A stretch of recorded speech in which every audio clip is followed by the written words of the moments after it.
তো আমরা আজকে 18 জুলাই 19 জুলাই পর্যন্ত সাক্ষ্য প্রদান করেছি যে কিভাবে আসলে মিডিয়ার সামনে আমাদেরকে উপস্থাপন করে আমাদের বক্তব্যকে বিকৃত করে নিয়ন্ত্রিত গণমাধ্যমের মাধ্যমে রাষ্ট্রের আইন শৃঙ্খলা রক্ষাকারী বাহিনী কিভাবে আমাদের বক্তব্য খণ্ডিতাংশ এবং আংশিকভাবে প্রচার করে আন্দোলন প্রত্যাহারের যে নাটক মঞ্চস্থ করেছিল সেই বিষয়ে সেখানে কথা বলেছি।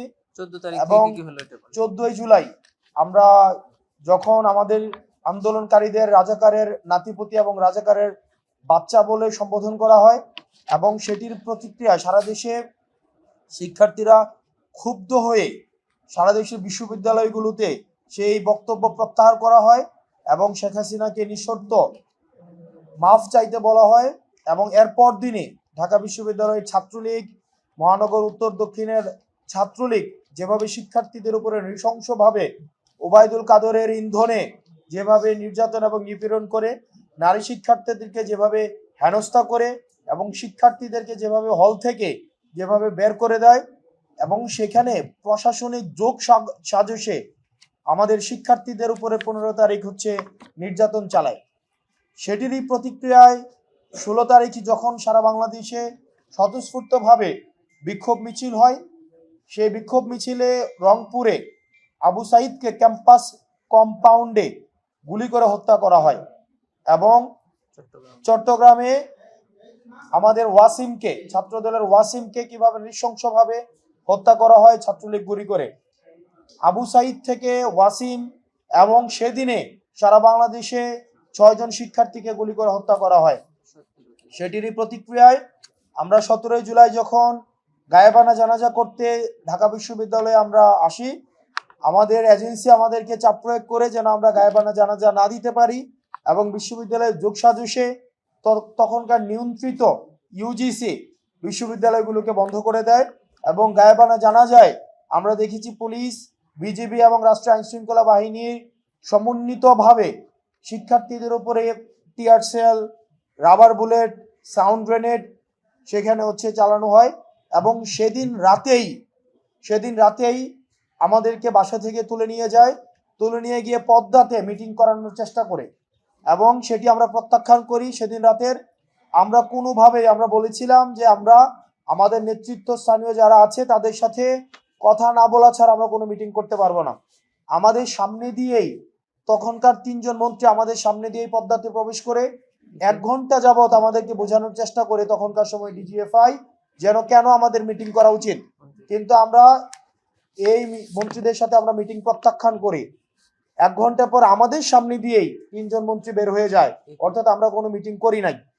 ওই দিন রাতেই মিটিং করাতে ব্যর্থ হয়ে আমাদেরকে মৎস্য ভবনের সামনে সেফ হাউসে, মৎস্য ভবন এবং আন্তর্জাতিক মাতৃভাষা ইনস্টিটিউটের মাঝে একটা ঘর আছে, বাইরে থেকে সেটাকে পরিত্যক্ত মনে হয়, বাইরে থেকে মনে হয় যে এটা পরিত্যক্ত, কিন্তু ভিতরে আধুনিক ব্যবস্থাপনা সবই রয়েছে, যেটাকে আইন শৃঙ্খলা রক্ষাকারী বাহিনীদের ভাষায়, এজেন্সির ভাষায় যেটাকে সেফ হাউস নামে ডাকা হয়।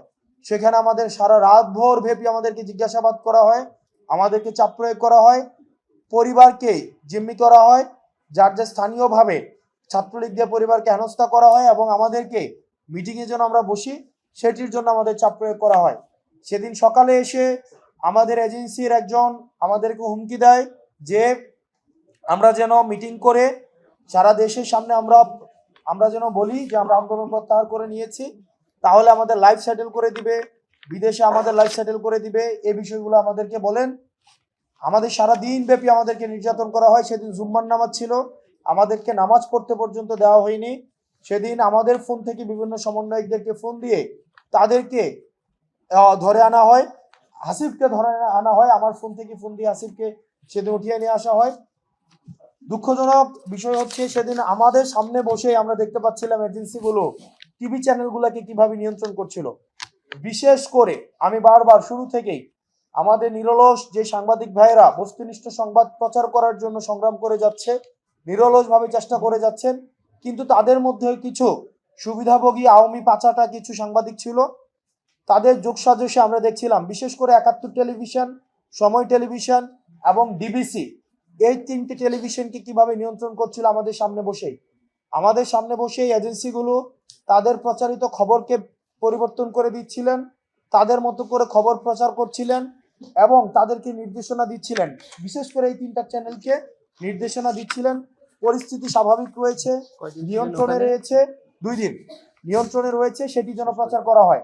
এবং সেখানে বিশেষ করে ডিবিসি, 71 এবং সময় টেলিভিশন সেগুলোই প্রচার করছিল। সেদিন রাতে আমাদেরকে আবার বাধ্য করা হয় আমাদেরকে রাষ্ট্রীয় অতিথি ভবনে যেতে, যেটি সারা বাংলাদেশ দেখেছি যে আমরা রাষ্ট্রীয় অতিথি ভবনে গিয়েছি, কিন্তু এর আগের 1.5 দিন আমাদের উপর দিয়ে কি গিয়েছে সেটি সারা বাংলাদেশকে জানার কোনো সুযোগ দেওয়া হয়নি। দুঃখজনক বিষয় হচ্ছে আমরা সেদিন প্রেস কনফারেন্স করে, আমি বোধ করি সেদিন প্রেস কনফারেন্সের অনেকেই আজকে হয়তো এখানে আছেন, অনেকেই নিশ্চয়ই এখানে আছেন, আমরা সেখানে বলেছিলাম রক্ত মারিয়ে কোনো সংলাপ নয় এবং শহীদদের রক্তের উপরে দাঁড়িয়ে আমরা কোনো সংলাপ করতে পারি না। এবং আমরা সেখানে আরো বলেছিলাম আমাদের শাটডাউন কর্মসূচি অব্যাহত থাকবে, কিন্তু কোনো গণমাধ্যম সেদিন প্রচার করেনি। ডিজিএফআই এর একজন সদস্য সম্ভবত ছিলেন, ওনার নাম ছিলেন হাসনাত, উনি মিডিয়াকে নিয়ন্ত্রণ করতেন, আপনারা জেনে থাকবেন এবং আপনারা মাঝে মাঝে আমাদেরকে এসে বলেন যে আমরা আপনাদেরকে নিয়ন্ত্রণ করতেন। উনি আপনাদের সামনে আমাকে বলতে বাধ্য করেছিলেন যে আপনার এই বক্তব্যটা প্রত্যাহার করেন, যে শাটডাউন কর্মসূচি অব্যাহত থাকবে। কিন্তু আমি সেদিন গণমাধ্যমের সামনে দাঁড়িয়ে বলেছিলাম না, শাটডাউন কর্মসূচি অব্যাহত থাকবে এবং আমরা আলোচনা ছাড়া কোনো কর্মসূচি নতুন করে দিতে পারবো না, আমাদের পূর্ব ঘোষিত শাটডাউন কর্মসূচি অব্যাহত থাকবে। সেদিন আমাদের পদ্মা থেকে আবার সেফ হাউসে নিয়ে যাওয়া হয় এবং সেফ হাউসে গিয়ে দেখি আমরা সেখানে যা যা বলেছিলাম সেগুলোকে কেটে দিয়ে বিকৃতভাবে শুধুমাত্র দাবিগুলো উপস্থাপন করা হয় এবং সেখানে বারবার করে প্রচারিত হতে থাকে আমরা নাকি মিটিং করে আন্দোলন প্রত্যাহার করে ফেলেছি, যেটি খুবই দুঃখজনক। এবং সেদিন আমরা সর্বপ্রথম আমরা রাষ্ট্রীয় নগ্ন কাদায় মিডিয়াকে নিয়ন্ত্রণ করার যে নাটক মঞ্চস্থ হয়েছে সেটির আমরা শিকার হই, সেটির আমরা ভিকটিম হই। এই পর্যন্ত হচ্ছে, এরপরে সেদিন আমাদের সেখান থেকে আবার আমাদেরকে ক্যান্টনমেন্টে নিয়ে যাওয়া হয়। ট্রাইব্যুনালে এতটুকু পর্যন্ত আমরা হচ্ছে কথা বলেছি, বাকি কথা হচ্ছে আমরা আমাদের হচ্ছে 2টা 2:30 থেকে যখন কোর্ট আবার শুরু হবে তখন আমরা বলবো। এসব ঘটনার পিছনে যে রাষ্ট্রীয় যে ব্যবস্থাটা ছিল হাসিনা নিয়ন্ত্রিত, যে হাসিনা সবকিছুকে আসলে হচ্ছে নিয়ন্ত্রণ করেছিল। উনি এক্সিকিউটিভকে নিয়ন্ত্রণ করতেন, কোর্টকে নিয়ন্ত্রণ করতেন, বিচার ব্যবস্থাকে নিয়ন্ত্রণ করতেন, উনি মিডিয়াকে নিয়ন্ত্রণ করতেন। বিশেষ করে 3টা আনহোলি নেক্সাসকে উনি নিয়ন্ত্রণ করেছিলেন, মিলিটারি, মিডিয়া এবং হচ্ছে জুডিশিয়ারি। এই 3টা ব্যবস্থাকে, মিলিটারি, মিডিয়া, জুডিশিয়ারি, এর সাথে যুক্ত হয়েছিল ব্যুরোক্রেসি। এই 3টা নেক্সাসকে উনি এমন ভাবে নিয়ন্ত্রণ করেছিল যেটার মধ্য দিয়ে উনি রাষ্ট্রের তথৈবচ অবস্থা করতে সক্ষম হয়েছিলেন এবং প্রত্যেকটা যেই রাষ্ট্রের যেই প্রতিষ্ঠানগুলো রয়েছে সেগুলো স্বকীয়তা বিলীন হয়েছিল। ব্যুরোক্রেসিকে নিয়ন্ত্রণ করেছিলেন, তাদেরকে পোস্টিং প্রমোশন, তাদেরকে আনডিউ ফেভারের মধ্য দিয়ে। জুডিশিয়ারিকে উনি নিয়ন্ত্রণ করেছিলেন, উনি মিলিটারিকে নিয়ন্ত্রণ করেছিলেন। এই মামলায় যারা হচ্ছে আপনার দায়ী, বিশেষ করে এই মামলায় দায়ী হচ্ছে প্রশাসন। আমাদের বেগম রোকেয়া বিশ্ববিদ্যালয়ের যে প্রশাসন ছিল, তৎকালীন দায়িত্বকালীন প্রশাসন আছে, তখনকার সময়ের যাদেরকে দেখেন, আপনাকে একটা অর্ডার দিবে কিন্তু অর্ডার একটা জাস্ট অর্ডার বলে একটা কথা আছে, হাইকমান্ড। আপনি একটা অর্ডার দিলেন, আপনি অর্ডার বাস্তবায়ন করবেন। তখনকার সময় যত আনজাস্টিফাইড অর্ডার আছে এই অর্ডার গুলা যারা বাস্তবায়ন করেছে শুধুমাত্র পোস্টিং প্রমোশনের জন্য।